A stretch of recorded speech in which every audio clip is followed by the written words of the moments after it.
Break news Madhya Pradesh మంత్రి Vijay Shah అరెస్టుపై supreme court stay విధించింది.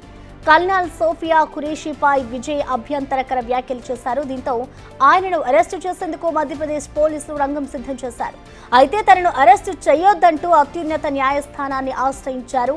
విచారణ చేపట్టిన జస్టిస్ సూర్యకాంత్, జస్టిస్ ఎన్కే సింగ్ల త్రిసభ్య ధర్మాసనం అరెస్టుపై స్టే విధించింది. అదే సమయంలో ఆయన వైఖరిపై తీవ్ర అభ్యంతరం వ్యక్తం చేసింది.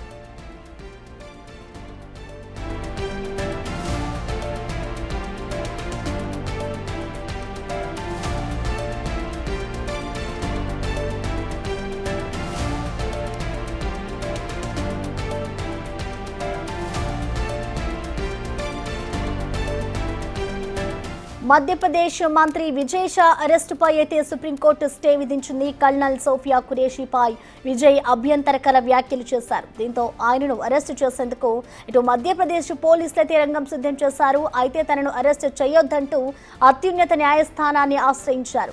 విచారణ చేపట్టిన జస్టిస్ సూర్యకాంత్, జస్టిస్ ఎన్కే సింగ్ల త్రిసభ్య ధర్మాసనం అరెస్టుపై స్టే విధించింది. అదే సమయంలో ఆయన వైఖరిపై తీవ్ర అభ్యంతరం కూడా వ్యక్తం చేసింది.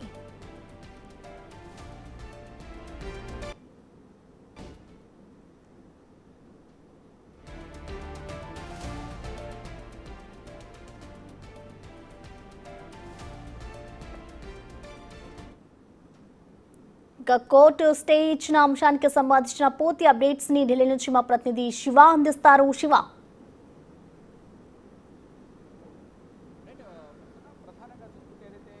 ఆర్మీ కల్నల్ సోఫియా ఖురేషీపై మధ్యప్రదేశ్ మంత్రి చేసిన వ్యాఖ్యలపై ఈరోజు సుప్రీంకోర్టులో విచారణ జరిగింది. విచారణ సందర్భంగా గత విచారణ సందర్భంగా దీనికి సంబంధించి వివరణ ఇవ్వాలంటూ కూడా ఆదేశాలు ఇచ్చిన నేపథ్యంలో ఈరోజు వివరణ ఇచ్చారు. వివరణ పట్ల సంతృప్తి చెందని సుప్రీం ధర్మాసనం జస్టిస్ సూర్యకాంత్ ధర్మాసనం ఆగ్రహం వ్యక్తం చేసిన పరిస్థితి కనిపిస్తోంది. ఏదైతే ఇష్టానుసారం వ్యాఖ్యలు చేయడం కరెక్ట్ కాదు, కేవలం దేశం మొత్తం ప్రతి ఒక్కరు కూడా మీరు చేసిన వ్యాఖ్యల పట్ల ఆగ్రహంగా ఉన్నారంటూ కూడా సంజయ్ సాను ఆగ్రహం వ్యక్తం చేశారు. కీలక వ్యాఖ్యలు చేసిన పరిస్థితి కనిపిస్తోంది.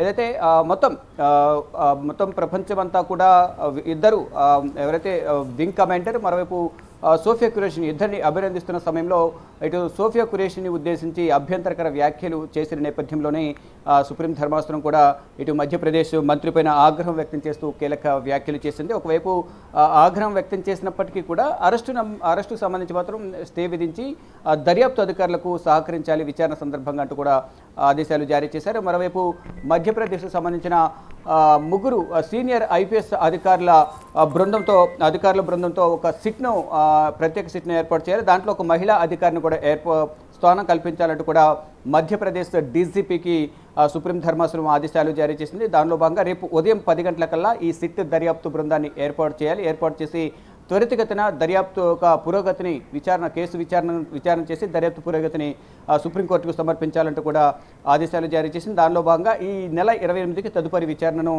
సుప్రీం ధర్మాసనం వాయిదా వేసింది. ఇక మొత్తంగా చూసుకుంటే ఏదైతే మధ్యప్రదేశ్ మంత్రి ఈ వ్యాఖ్యలు చేయడం పట్ల అందరూ కూడా పార్టీలకు అతీతంగా ఆగ్రహం వ్యక్తం చేస్తున్నారు. దీనికి సంబంధించి అందరూ కూడా తగిన చర్యలు తీసుకోవాలి మధ్యప్రదేశ్ మంత్రి పైన అనేది కూడా అందరూ చెప్తున్నారు. దానిలో భాగంగా ఇప్పటికే అటు హైకోర్టు, మరోవైపు అటు అక్కడున్న దర్యాప్తు సంస్థలన్నీ కూడా కీలక నిర్ణయం తీసుకోవాలంటూ కూడా ప్రతిపక్ష పార్టీల నుంచి విమర్శలు వినిపించిన నేపథ్యంలో ఇటు సుప్రీంకోర్టుకు ఈ కేసు చేరింది. సుప్రీంకోర్టుకు వచ్చిన నేపథ్యంలో దీనిపై వివరణ ఇవ్వాలంటూ కోరిన నేపథ్యంలో దానికి సంబంధించి వివరణ ఇచ్చినప్పటికీ ఆ వివరణ పట్ల సంతృప్తి చెందని సుప్రీం ధర్మాసనం తీవ్ర ఆగ్రహం వ్యక్తం చేస్తూ కొన్ని కీలక వ్యాఖ్యలైతే చేసిన పరిస్థితి కనిపిస్తోంది. అంటే ప్రతి ఒక్కరు కూడా దీని పట్ల అందరూ ప్రతి ఒక్కరూ ఆగ్రహం వ్యక్తం చేస్తున్నారు. మీరు ఇటువంటి వ్యాఖ్యలు చేయడం సరైన పద్ధతి కాదు అంటూ కూడా ఆగ్రహం వ్యక్తం చేస్తూ ఆ కేసు విచారణకు దర్యాప్తుకు సహకరించాలి, విచారణ అధికారులు ఎప్పుడు పిలిచినా విచారణకు హాజరు కావాలంటూ కూడా సుప్రీం ధర్మాసనం ఆదేశాలు జారీ చేసింది. ఇక తదుపరి విచారణ ఈ నెల 28కి వాయిదా వేసింది. అప్పటి వరకు కూడా సిట్ బృందం ఏర్పాటు చేసి దాంట్లో ఐజీపీ స్థాయిలో ఉన్నత స్థాయి అధికారి ఉండాలి.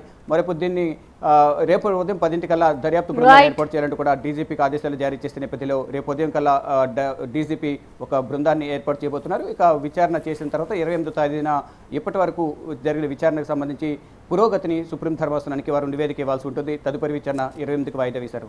ప్రసన్న. Thank you Shiva. ఇక మధ్యప్రదేశ్ మంత్రి విజయ్ షా అరెస్టుపై అయితే ఇప్పటికే సుప్రీంకోర్టు అయితే స్టే విధించింది. కల్నల్ సోఫియా ఖురేషీపై విజయ్ అభ్యంతరకర వ్యాఖ్యలు చేశారు. దీనికి సంబంధించి అయితే ఇప్పటికే సుప్రీంకోర్టు స్టే విధించింది.